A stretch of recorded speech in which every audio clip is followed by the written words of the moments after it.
bon après-midi. Thank you for joining us for today's media availability on the novel coronavirus COVID-19. Merci de vous joindre à nous pour cette disponibilité média au sujet du nouveau coronavirus COVID-19. Before we begin, I'd like to go over a few items. A reminder to please place your microphone on mute until I invite you to speak or to ask your question. To view the city official who is speaking on Zoom, please put your view on speaker view instead of gallery view. The button for this is located in the top right corner of the Zoom video screen. Veuillez changer votre écran en mode speaker en anglais pour pouvoir mieux voir les porte-paroles. Le bouton est situé en haut à la droite de la portion vidéo de l'écran. Reporters with accessibility needs can pin the interpreters or follow along on the YouTube stream. Les journalistes ayant des besoins en matière d'accessibilité peuvent avoir recours aux interprètes ou suivre la diffusion en direct sur YouTube. Today we'll be hearing remarks from Dr. Vera Etches, Chief Medical Officer of Health, médecin-chef en santé publique. Also on the call to answer your questions, we have Dr. Andrew Wilmore, Champlain Health Region Incident Commander, Chef des interventions d'urgence en santé de Champlain, as well as Dr. Doug Manuel, Senior Scientist of the Clinical Epidemiology Program at the Ottawa Hospital Research Institute. Clinicien principal pour le programme d'épidémiologie clinique à l'Institut de recherche de l'hôpital d'Ottawa. Dr. Manuel can respond to questions about modeling. Il peut répondre à vos questions sur les modèles. After we hear from Dr. Etches, we will then take questions from the media. Please go ahead, Dr. Etches. Thank you. I'm really proud of what the people of Ottawa have done so far to protect our community since the start of this pandemic. And so many people have been willing to protect others, to care for others. They've stepped up to help others. And this goodwill and hard work is going to be necessary as we continue to live with COVID-19. I know I can trust the Ottawa residents to continue doing what's needed to prevent this unmanageable increase in infections in our community into the future. Cette bonne volonté et ce travail acharné sont appréciés et seront nécessaires à mesure que nous continuerons à apprendre à vivre avec le COVID-19. So my update today is short with a focus on some of the work that Ottawa Public Health is doing with different sectors, such as businesses, as we plan to move safely forward towards a way to live and work in a more sustainable way when the time is right. So Ottawa Public Health is working with the city's senior leadership team, members of the business community, various community partners, and many stakeholder groups to figure out what the best way is to gradually and safely move forward with COVID-19 in our community, following the direction of the province of Ontario and in coordination with the federal government. We must ensure that we continue to protect the people who are most vulnerable. And this is residents in long-term care homes, retirement homes, other group settings. So relaxation of restrictions will take time. We're not quite there yet. L'assouplissement des mesures de distanciation physique prendra du temps, et nous n'en sommes pas encore là. Protecting people has been the priority and will continue to be the priority. Most people are not immune to COVID-19, so when we begin to relax measures and increase our interactions with others, then there is a risk of increasing infection. COVID-19 will be part of our lives and how we live into the foreseeable future.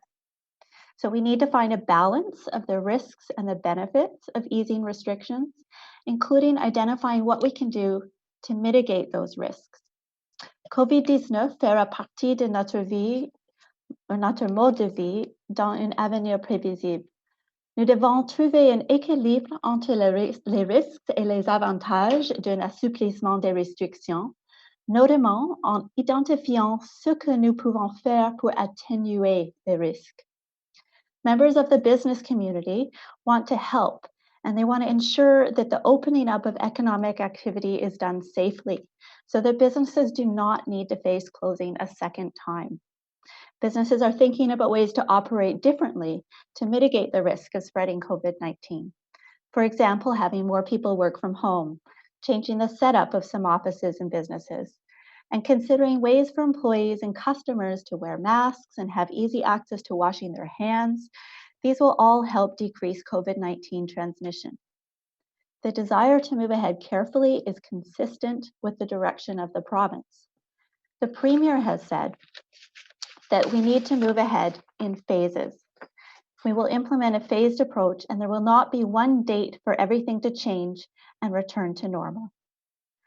So I appreciate this engagement with partners, stakeholders, and residents, and we'll work together as a community to inform how we learn to live with COVID-19 in the coming months. Nous travaillerons ensemble en tant que communauté pour informer sur la façon dont nous allons vivre avec le COVID-19. Enfin, un rappel lors des fêtes religieuses actuelles que des mesures de distanciation physique sont encore nécessaires et que l'ordre d'urgence provincial en vigueur exige que les personnes se rassemblent en groupe de moins de 6 personnes. So lastly, a reminder during the religious holidays that physical distancing measures are still needed, and the provincial emergency order in place requires people to gather in groups of less than 6.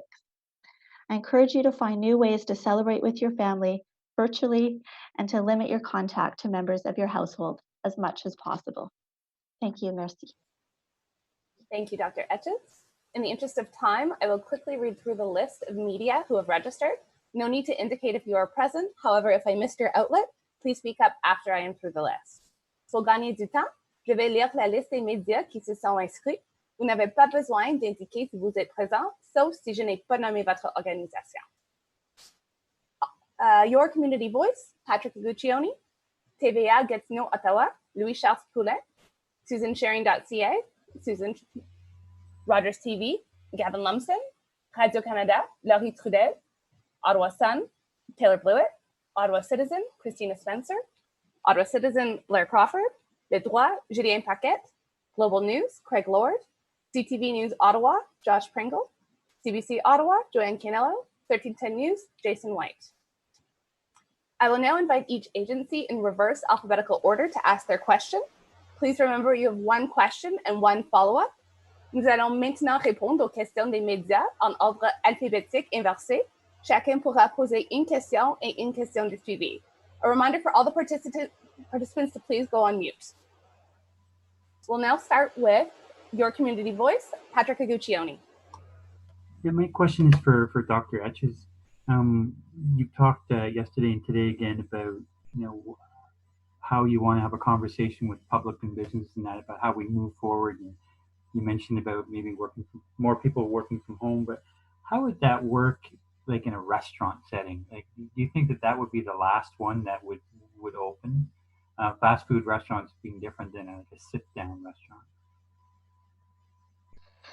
I don't have a definitive answer on that because it's going to be something that we work out with the province. But if you think about how they're operating now, they're emphasizing takeout. And you can imagine there are ways to operate that would provide less risk of transmission in terms of the number of people in an establishment, those kinds of measures. We are looking at what's happening around the world and trying to learn from others and monitor the impact of lessening restrictions on the infection rate and what happens. So I think we'll learn. We have some time.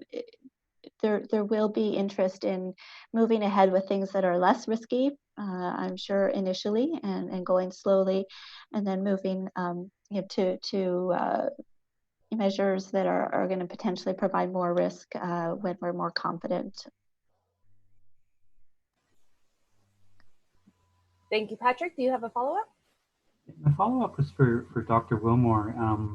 It's very specific to my coverage area, specifically in Canada. The Queensway Carleton Hospital put out a release, I think about a week ago, that they're going to be using one floor of a closed Canada hotel. They couldn't tell me when they might open that or might need that.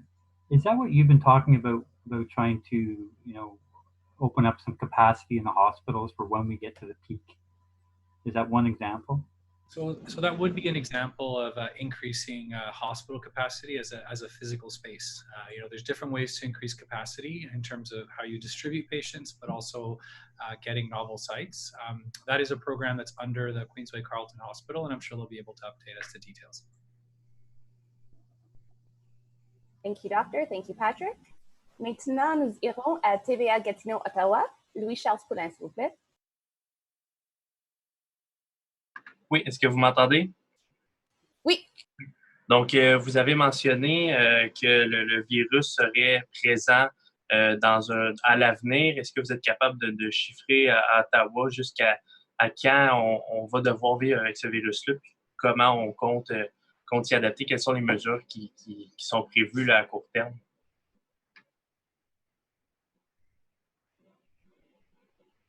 Je pense que j'ai compris juste un peu de votre question.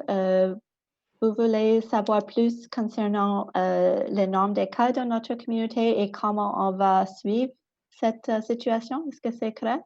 Ben, vous avez mentionné que le virus serait dans la communauté pour encore un avenir oui. prochain. Okay. Êtes-vous capable de dire pour combien de temps et quelles sont à court terme les mesures qui seront prises? OK, je comprends. Et peut-être Dr. Manuel veut aussi ajouter quelque chose concernant le modèle, parce qu'on utilise les modèles pour l'information concernant la duration de la virus dans notre communauté. C'est une question de vivre avec le virus parce que nous n'avons pas une population avec beaucoup d'immunité. Alors, c'est possible d'avoir des infections si on recommence avec les activités où nous sommes proches avec les autres. Il y a la possibilité de transmission de la virus. Jusqu'à nous avons une grande quantité de personnes qui sont immunitaires. Alors, c'est intéressant. Je pense, je n'ai pas toutes les exactement la solution je ne peux pas voir l'avenir, mais je peux imaginer que c'est important de faire la distanciation physique pour un long temps, le plus que possible. Alors, c'est une question de recommencer certaines activités, mais aussi garder aussi les activités qui donnent des protections aussi. Alors, ça, c'est comme j'ai dit, c'est un équilibre et on a besoin d'apprendre comment on va aussi. Est-ce que ça... Oui, c'est bon, merci. Bon? Okay. Doug, the question was also about why do we think we have to live with this virus for a while, and if there's anything else you wanted to add from a modeling perspective. Well, thank you for, I apologize. Sorry, I'll put my video on. I apologize. I can follow a good part of it, but I'm going to reply in English for sure. You know, I'm not quite sure the best analogy. Sometimes I think of where we are is like a forest with a lot of dry kindling, and it's just ready. Like we had the warning, we had the lightning strike come down, and we had to really we were able to put out the fire, but we really had to control the whole forest. There's still so much kindling. Like I think we estimate at most a few percent of people are immune now in Ottawa. It's very hard to get estimates up more than 1 or 2%, which means 99% of people are still immune.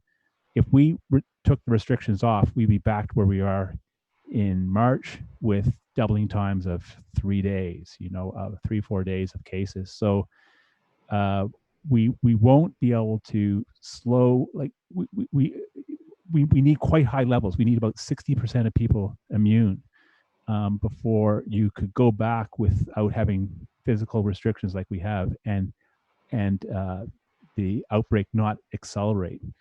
So we're still quite far away from that. There's still tremendous potential for this sort of explosive growth. And so I think the physical distancing that we're having is absolutely necessary. Once we get the numbers down, then we have more opportunities. Can we focus that down? But there's such potential growth for COVID spread still. Yeah, does that answer help? Yes, thank you. Merci Louis-Charles. Avez-vous un suivi? Non, c'est bon, merci. Parfait, merci. Up next, we have Sue Sharing.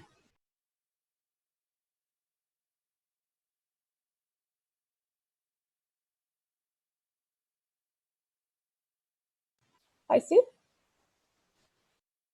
All right, we'll skip to the next one. We have Radio-Canada. Laurie Trudel, s'il vous plaît. Oui, bonjour, Dr. Etches.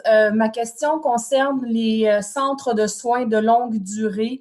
On a vu lors de votre mise à jour du nombre de cas confirmés que ça augmente vraiment beaucoup de jour en jour. Quelle est la stratégie de Santé publique Ottawa pour essayer de diminuer le plus possible la propagation dans ces centres-là où on le sait, c'est là où les gens sont les plus vulnérables? Et comment expliquez-vous que ça continue d'augmenter jour après jour? Oui, c'est quelque chose qu'on fait ensemble avec les centres de soins de longue durée, avec notre partenaire dans le système de la santé. Et je vais inviter Dr. Wilmore aussi d'ajouter quelque chose. Mais c'est vraiment une priorité et il y a plus de soutien maintenant pour les centres.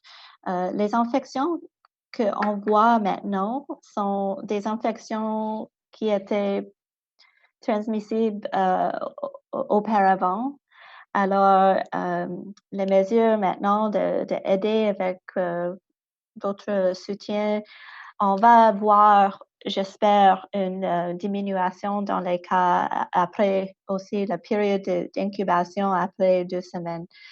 Mais Dr. Wilmore peut décrire un peu plus le soutien qui est là, la stratégie d'aider avec la situation. Merci, Dr. Etches. Donc, nous sommes en train de collaborer avec les 4 unités de santé publique et avec le ministère des Soins et Langues pour déterminer les endroits où on a le plus besoin. Donc, c'est besoin d'EPI pour des personnels et aussi d'équipements. Donc, nous sommes en train de travailler avec ces organisations. Nous avons déjà envoyé équipe de réponse pour soutenir le travail de ces institutions et nous allons continuer à augmenter les recours qu'on peut offrir à les institutions. Vraiment, à titre de professionnel de la santé, nous sommes très préoccupés de la situation dans les foyers de soins de longue durée et nous tenons à protéger les personnes les plus vulnérables dans notre collectivité. Donc, nous allons continuer à travailler avec nos partenaires régionaux pour donner l'aide nécessaire avec la collaboration de Santé publique et le ministère de la Santé. Merci, docteur. Laurie, avez-vous un suivi? Oui, en fait, c'est toujours en lien avec les centres de soins de longue durée. Justin Trudeau, le premier ministre du Canada, a dit qu'il y a des gens de l'armée qui seraient disponibles pour venir prêter main forte en Ontario. Donc, j'aimerais savoir, est-ce qu'à Ottawa, on va faire appel justement à des soldats de l'armée pour venir aider dans certains centres de soins de longue durée où vous aurez constaté que la problématique est plus grande? Donc, nous sommes en train de parler avec le gouvernement et j'aurai plus de détails à les prochains jours. Je n'ai pas l'information dans ce moment. Est-ce que vous pourriez demander quand même l'aide de l'armée? Comme je dis, je veux avoir les détails et je peux donner un update dans quelques jours. D'accord, merci. Merci, Laurie. Up next, we have Taylor Blewett with the Ottawa Sun. Hi. So my first question is specifically about the cases that we're seeing in our community. I'm wondering, when it comes to people that have confirmed cases, are we noticing any pattern when it comes to, clusters in different neighborhoods or people in different living situations? I ask because the province brought up earlier this week that low-income families are turning out to be, very vulnerable to COVID-19. And I'm wondering if we're seeing that borne out in the data in Ottawa at all. Thank you. Appreciate the interest. The kind of information we have about laboratory confirmed cases is they're add the address where the person lives. So we can look at that by postal code, usually, as well as someone's age and their gender. We have some information about Indigenous status. And then we are moving to replace our paper-based data collection system into something that is more automated for case and contact management, and that would be a system where we can add more variables. We can collect more information about ethnicity, for instance. So we use the geographic information as kind of a proxy sometimes for understanding income, because there are different average income levels by different geographies. We are going to share maps that are under development about the cases distribution across our city as soon as those are ready. What I can see in the rough drafts that I just got yesterday is that the COVID-19 infections that are laboratory confirmed are across our whole city. They're across all of our geography, urban, rural, suburban. So there's really no community neighborhood that stands out as unaffected, or so that is something we're interested in. We'll be able to provide more information about. We are aware that often the kinds of things that are associated with lower income can put people at higher risk for infection. And so we would not be surprised to see that. There's different pressures.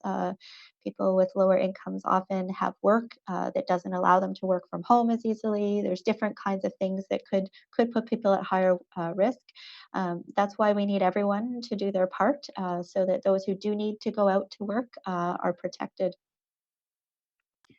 Thanks so much. And my other question, like we've been seeing, or we will be seeing from the provinces who are promising kind of formal frameworks for reopening the economy and easing some restrictions, is that something we will see at the city level here in Ottawa, as made public, some kind of plan or outline for how we're going to go about this process? And if so, when might we expect to see that? So the first thing that we're hoping to launch as a city with public health would be information that forms a foundation for discussion. So that would give the population, people in Ottawa, a sense of the kinds of questions that we need to address, the kinds of safety measures and criteria that need to be in place, and people can comment on what they're seeing. So we'll begin with not a, here's the plan, we've made all the decisions, but a framework for building understanding of the risks and the ways to mitigate risk and the trade-offs that we need to make potentially as a community. All of this will be in the context of the provincial framework. So if we get more information on that before we launch our public engagement platform, we would build that in. But we are hoping to launch that within the next week. Thank you, Doctor. Thank you, Taylor. On to Ottawa citizen Blair Crawford, please. Hi, I'm just the province had announced the SWAT teams that were going into long-term care homes and retirement residences. I'm just wondering if there are homes in Ottawa where they've been deployed, which homes they are, and what the nature of the help is they're providing. So we are working in collaboration with the 4 local health units and the Ministry of Long-Term Care to determine the long-term care facilities in the most need of urgent staffing, of infection prevention and control support, as well as availability of testing. And we're currently reaching out to all these organizations. So we have sent our response teams, which are analogous to the SWAT teams that the Premier mentioned, to 4 of these homes already, and we're rapidly ramping up those activities. So more and more are going to be coming in the coming days. Staffing support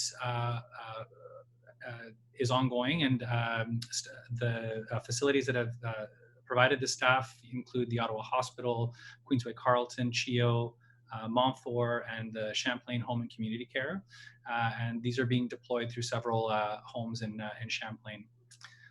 This is something we're taking extremely seriously. As healthcare providers, we're very concerned about what's happening in long-term care homes, and we want to ensure that we protect some of the most vulnerable people in our community. So this is going to be something that's evolving, and we will provide updates as we expand our program to cover the entire region. Thank you, Doctor. Blair, do you have a follow-up?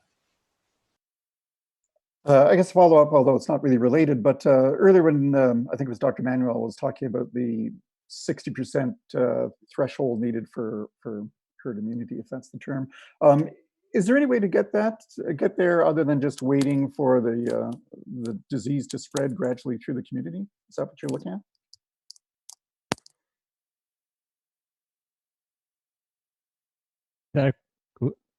Is that a question for me? Yeah, I was going to say, who wants to take that one? The balance is not, it's the same as why we're in this situation right now. It's that if we have the increase happening too quickly, we can overwhelm our healthcare system. We've seen that in other countries. That affects everybody, whether you have COVID or you don't have COVID. When you need your hospital, you need your hospital to be functioning. And it affects older adults, unfortunately, the most in terms of death of people over 70, of people over 80, you know. And so that's what we want to avoid. If we just say, let's build up the immunity too quickly, that means lots of infections all at once. That's the kind of thing that would happen. And Doug, you probably have a more scientific. The definitive answer to if you want immunity is either you acquire it from being infected or you have a vaccine, and that's why there's so much interest in vaccines as well. But of course, that's going to take a long time to develop. So between now and a vaccine is our where we need to figure out a plan. And is the plan to try to build up immunity by protecting our most vulnerable? So, you know, if we can reach the 60%, but not have that 5 or 10%, you know, that's an option. But, you know, I think as a modeler, we try to feed this information to Vera and the folks that can look at the entire picture and say what are the best options. But I think the two options, you know, broadly, the options are, can we build up immunity, or can we completely suppress, like keep very, very low levels, and try to localize those levels so they don't spread. So we keep at a low level of immunity, and not go for herd immunity. Wait till the vaccine. I think those are the two approaches. And which one we're going to go for or decide to do both. You know, I think that we still need some information. I think at this point, we're still not able to put those on the table. So we're still having to really get our cases down to create these options to then say, should we try to have a slow level and build up immunity while protecting those people and have capacity? Or should we try to see if we can't control COVID altogether? And countries like New Zealand are thinking that way. Thank you, doctors. Thank you, Blair. Maintenant, nous irons à Julienne Paquette avec le droit. Julien?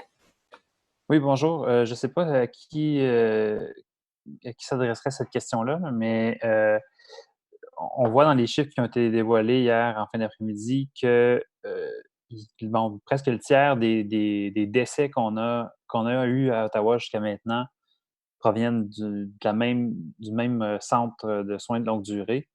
Donc, est-ce qu'il y a quelque chose qui peut expliquer cette statistique-là?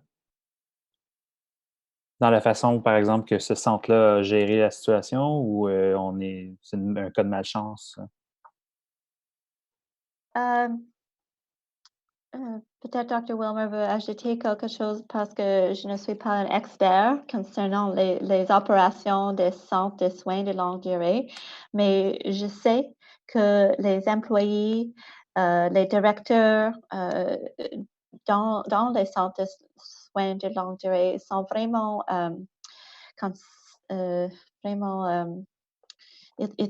ils travaillent fort. C'est difficile de voir une situation où les résidents sont en danger.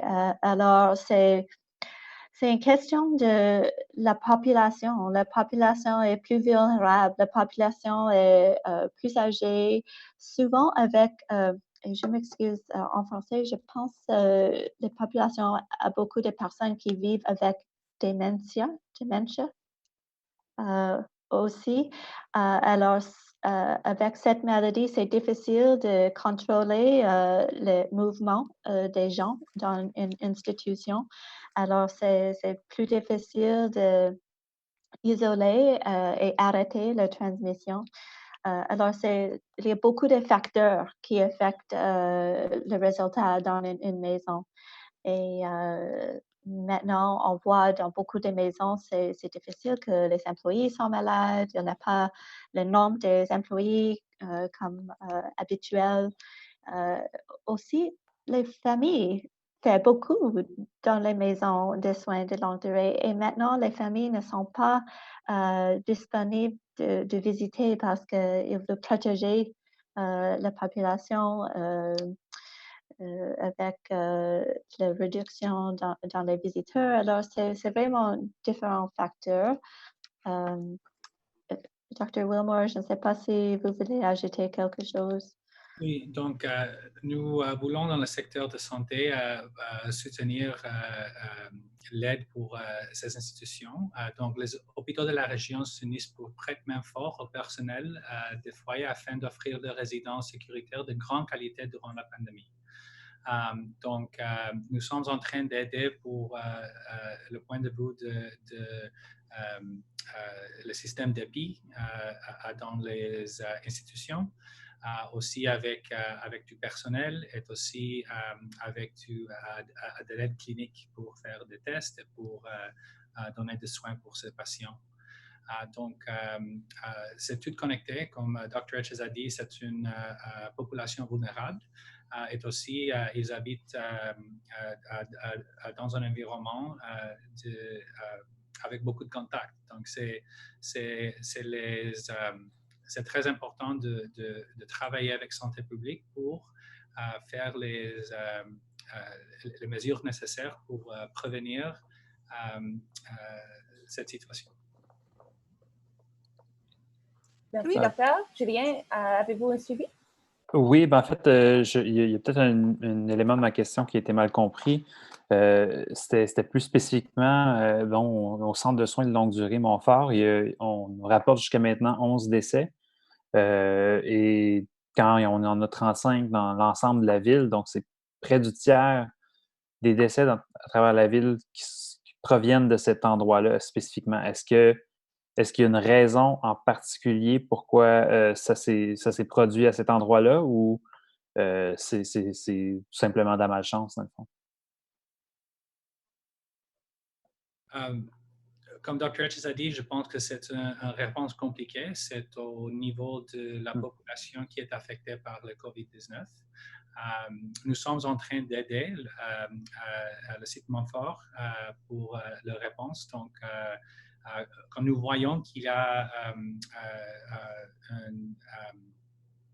un outbreak, quand on a un outbreak dans une institution, c'est très important de réactionner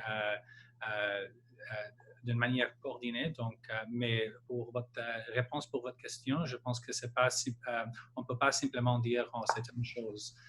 C'est beaucoup de facteurs. Mais Santé publique fait des investigations avec tous ces cas.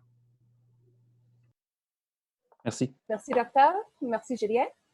Up next, we have Craig Lord with Global News. Hi, this would be a question for Dr. Etches. It's a follow-up to something I believe you said yesterday during the council meeting. You mentioned that one of the early ideas when we do get to the point of relaxing restrictions might be expanding the household bubble. The example of maybe two older adults that have been isolating could see each other, or setting some kids up for play dates in a controlled situation. Do you have any other details about what that idea might look like in practice, or any conditions that might be placed on that if an idea like that were implemented? I did put out the idea of trying to make the strict limits on social connections with people outside of our household as reasonable as possible while maintaining as much as possible physical distancing. And so the idea being that maybe it makes a big difference if someone who's completely isolated can then have one friend over or vice versa. That's a huge increase in social connection for a relatively small increase in risk of transmission of infection. So these are the kinds of things that we're interested in looking at. I, again, probably am not the final decision maker. I want to collect these ideas. These ideas come from residents in our community who are describing how hard it is right now, and they're offering suggestions. I want to feed those suggestions back up to the province. And if there's a way to adapt some of these things locally at the local level, then certainly, I think we want to take a reasonable approach, knowing that we have to live with this virus for a longer time. Are there any particular channels that people can reach out to you or to the province when they do have ideas like this that you would recommend they go through to get their ideas for social connection out there? Yes. So, as I say, we want to launch something more formal so that we can collect this information in a systematic way. But in the meantime, people have some burning ideas. They can always email our Ottawa Health folks, a team. I believe it's Ottawa Health at ottawa.ca and Health Santé ottawa.ca. And those all get read, and those will all be summarized. We'll keep track of those ideas and feed them in. Okay, thank you very much. Thank you. Up next, we have Josh Pringle with CTV News Ottawa. Thank you very much. This is a question for Dr. Etches. We were speaking with an individual who tested positive for COVID-19 and lives with 3 brothers. He's been told that all 4 have to quarantine until May 5th, which would be about a month after he initially tested positive. We were just wondering if you can clarify how quarantine works for a household with multiple family members. Is it once the first person is recovered, or do they all have to stay in quarantine for a set period of time? Yes, so I don't know about the specific situation that you're describing. Typically, we know the virus takes 2 weeks, a maximum incubation period to show up if you've been infected. And so that when someone's in contact with a family member in the household, we do ask them to try to then keep that distance from somebody who's infected, and we count the 14 days from their last point of contact with that person while they were infectious. So there's a few things we have to say. When was that person who tested positive infectious? And we count that from the time somebody first developed signs of illness, a fever or a cough.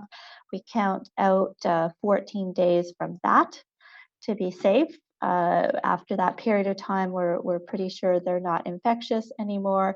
Or if they still have symptoms, we have to go even further to 24 hours past that resolution of the symptoms. So there are different ways that gets calculated. If there are specific questions, this is what our nurses do, is case manage and help with the context of cases. So they work through all these different scenarios, and they coach people on how to do this within a household, because it's challenging. Obviously, some people do not have any space for somebody who's infected to isolate in a different room, to use a different bathroom, to have food delivered to the door of that room. Those kinds of things can help decrease transmission in the home, but it can be challenging, and our nurses will walk people through that. Perfect. Thank you. No follow-up. Thank you, Josh. Thank you, Doctor. Up next, Joanne Canella with CBC Ottawa. Oh, hi, thanks very much. I wanted just to follow up a little bit on long-term care homes. I don't know, Dr. Wilmore, if you can identify the 4 homes that the hospital, the health sector here has sent people to, as well as just expand a little bit more broadly on how you're dealing with that issue. It seems like there's 2 different crises here, a community one and a long-term care home. If you have enough people to do all the testing. So if you could just expand a little bit more on how the health sector here in Ottawa is responding to the long-term care crisis? Absolutely. I don't have the list of the facilities off the top of my head. I apologize, but I can get that information to you. So we're working in collaboration with the 4 public health units, the Ministry of Long-Term Care, to determine those long-term care facilities that are in most need of support. And we are in the process of ramping this up very quickly. So we've already sent a response team to those 4 homes to give them support in any aspect of their response to ensure that the infection is contained, and also that we have all the necessary equipment and staffing necessary to provide care for these patients. There is a clinical arm to the strike team, or to the response team, sorry, that we are deploying. And that clinical arm allows us to, and that's local family physicians as well as community paramedics, and that allows us to actually expand the testing capability within those institutions themselves.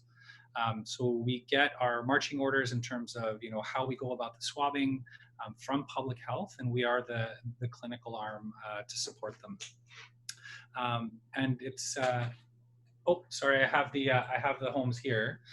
So we've gone to Carlingview Manor, Montfort Long-Term Care, the Madonna Care Community, and Laurier Manor. But again, this is a number that is currently in the rollout of this process, and we're looking to expand that to include the rest of the region. From the point of view of staffing, staff from hospitals in our region have really come out to have answered a call for volunteers. I want to reiterate that here. So although we have folks that have started volunteering for shifts in long-term care, we're asking for any and all staff who's interested in performing some shifts in long-term care to speak to their managers within their institutions. This is work that's fully compensated, and you'd have the full support of your organization, and you'd be provided with all the necessary personal protective equipment to keep safe. This is a very vulnerable population. It's really a top priority right now. Our situation in the community, due to the public health measures that folks have been compliant with, has been very effective. And now we need to make sure that we don't let anyone slip through the cracks. And we're working very hard with our partners to make sure that we can provide this care and this support that is clearly needed.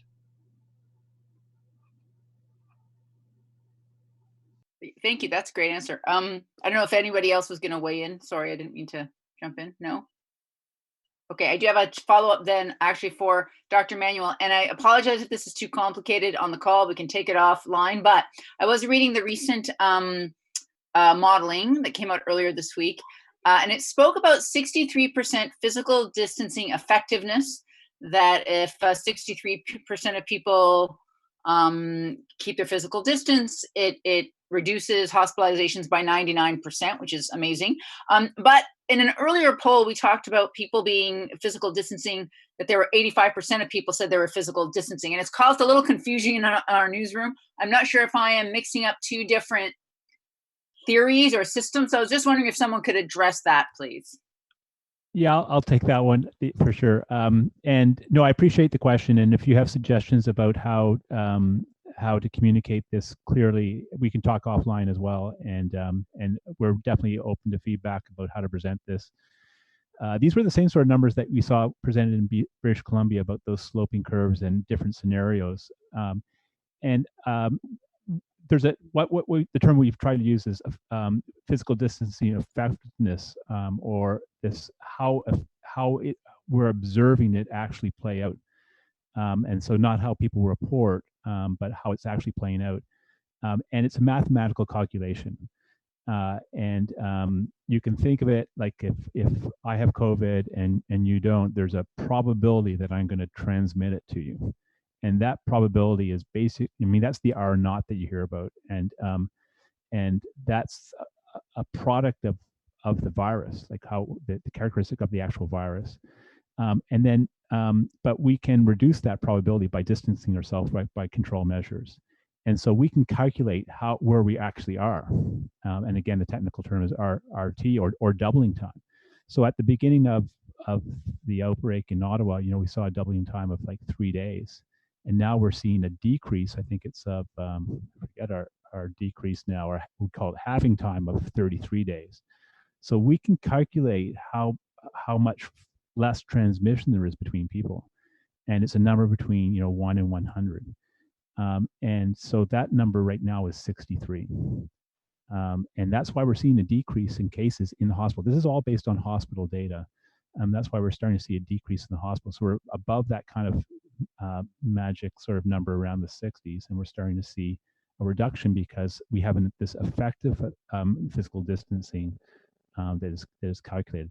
So maybe I'll stop there and see if how that explanation works for you. And maybe I could just jump in terms of explaining that the 85 or 84% number came from polling. So that was people reaching out to a random sample of folks online to ask them about their behavior change. And so it was 84% of people said they had changed their social behavior. And I guess the difference is self-report and actual effectiveness being measured in terms of what shows up in hospital. So, yeah. The only other part of that. So the latest number is more accurate than the poll, then. Well, and the other part of the equation is a lag in time. So if we like, I think we actually are going to have an effective social distancing up quite a bit higher once we have that time. So last week we were doubling we calculated 33 days halving time, and the week before we increased a 33-day doubling time.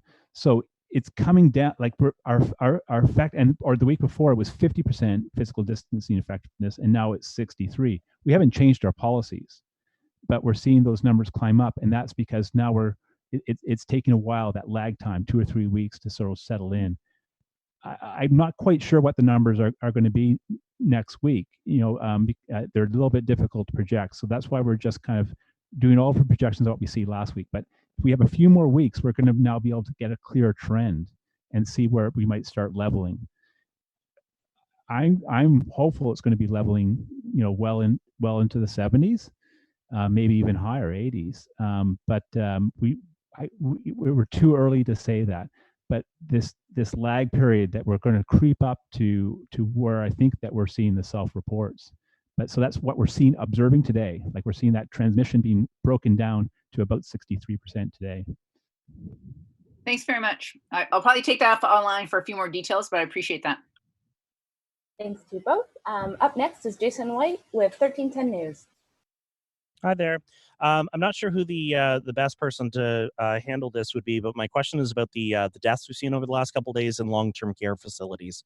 I'm wondering to see, I believe it was 6 deaths at the Montfort Long-Term Care Center yesterday, and then 3 deaths at the Madonna Care Community in today's report.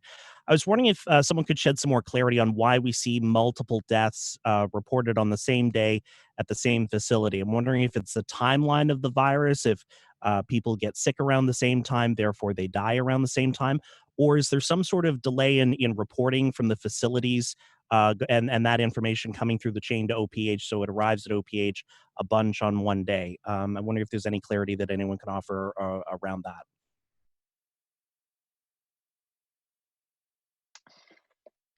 It's probably all of the above.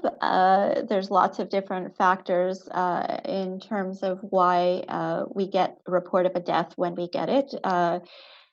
So sometimes the test has been taken and then we don't get the confirmation of the laboratory test being positive until after somebody has died. And so then we get the laboratory tests at the same time, but even though somebody died at a different time, sometimes there may be, unfortunately, there could be deaths at the same time that they may have been infected around the same time at the same incubation period. But every person's different, how they handle the virus, how sick they get, how quickly they get sick. So I don't think we can read too much into exact time of reporting of death. Overall, of course, we don't want to see the deaths increase, and what's important is to make sure that the homes have the support they need to stop transmission of infection through infection prevention and control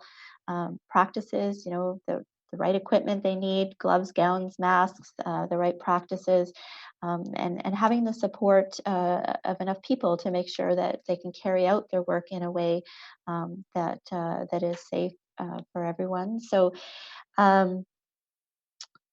yeah, so sometimes when we get the report, we usually get the date of death, and it's not always the same day that it shows up in our table, I guess is a simple answer. Okay, thank you.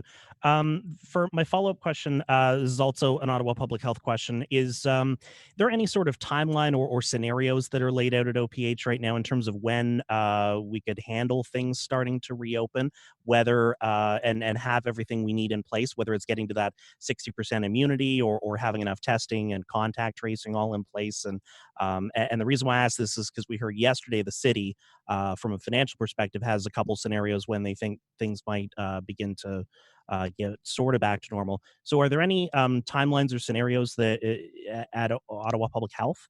And if you don't have specific timelines that you're sort of working from or sketching out, can you sort of expand a little bit more on why not?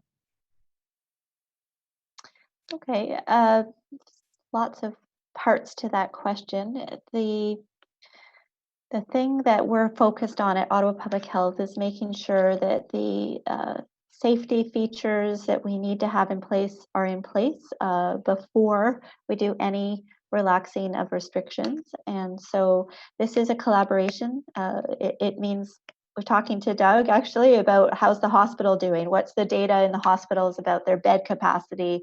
Have we built up enough room to handle an increase in infections again in terms of our numbers of ventilators? And so we need to know that our hospital system can handle an increase in infections again. We want to see our vulnerable population protected, and we know that outbreaks that we're seeing right now in long-term care and retirement homes should be under control before we think about possibly increasing the risk of transmission again. And so, these things we're watching. In terms of the other pieces, some of these things we need in place are provincial. We need a surveillance system that tells us about the level of infection in our community or the level of immunity. There's different ways of looking at it. And so that's a work in progress. When it comes to our own team's ability to do case and contact tracing, we have done projections and thinking ahead of what we might need. The team is sufficient right now for the number of positive tests that we're getting. We can do that follow-up in a timely way. But if we're able to ramp up our testing, which is another factor that we'd like to have in place, then we need to continue to grow our team to be able to follow up with all of the positive cases found. And so that is part of mapping out. We don't know all of the variables in terms of when we'll have more testing or all of these things in place. And yet it's not too early to plan, right? So what the city is talking about is it makes sense to be ready for when we can go, and it's not too early to get input from the public and think about that. So in terms of our work right now, that's work I'd like to see happen in the next week. And then the overall timelines are going to be set with the province. So the province really is the bigger policy setter here in terms of timelines. Okay, thank you. Thank you, Jason. Thank you, Doctor. Just before we leave today, I just want to add one quick correction. The email address that Dr. Etches had mentioned for residents to send their ideas and thoughts over is healthsante@ottawa.ca. So healthsante@ottawa.ca. That's HEALTHSANTE@ottawa.ca. Puis en français, l'adresse courriel que Dr. Etches avait mentionnée à propos que les résidents peuvent envoyer les idées à propos de l'économie et comment rouvrir la ville, c'est health healthsante@ottawa.ca, HEALTHSANTE@ottawa.ca. And that's all the time we have for today. So thank you all for joining us. Merci. Merci.